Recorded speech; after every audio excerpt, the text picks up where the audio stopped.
पुणे अपघातातल्या अल्पवयीन आरोपी हा पोर्श कारमधून खाली उतरत असतानाचा व्हिडिओ आता झी24 तासच्या हाती लागला। हा व्हिडिओ जुना असला तरी आरोपी अल्पवयीन असूनही त्याचे घरचे त्याला गाडी चालवायला देत असल्याचे यातून समोर आले।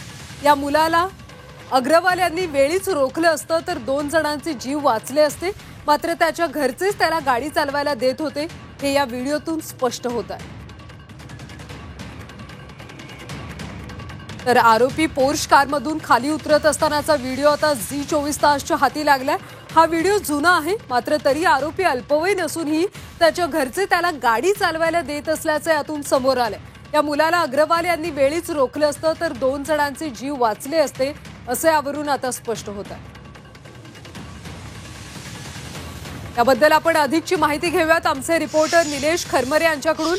निलेश, खरं तर हा व्हिडिओ जुना आहे, मात्र त्याच्या घरचेच त्याला अशा पद्धतीची आलिशान गाडी चालवायला देत। अमृत नोनी गॅस्ट्रिन, अपचन, ऍसिडिटी, गॅस्ट्रबल ह्यापैकी तुम्हाला कुठलाही गॅस्ट्रिक प्रॉब्लेम झाला, उपाय एकच, अमृत नोनी गॅस्ट्रिन होते हे यातून उघड झाले। या सगळ्या व्हिडिओचा आता पोलीस तपास करणार आहेत का?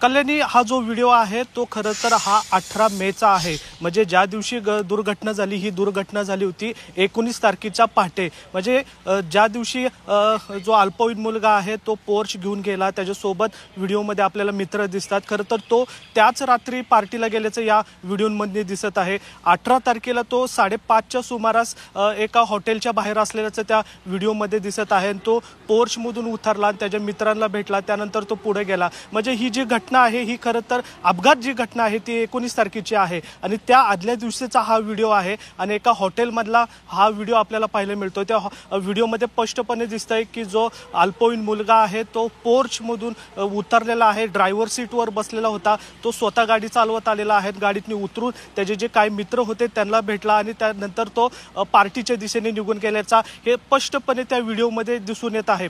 कल्याणी, नक्कीच, खरं तर निलेश, या सगळ्याचा आता पोलिसांनी तपासात सुद्धा वापर करावा अशीच अपेक्षा व्यक्त केली जाते। त्यामुळे धन्यवाद या सगळ्या सविस्तर माहितीसाठी।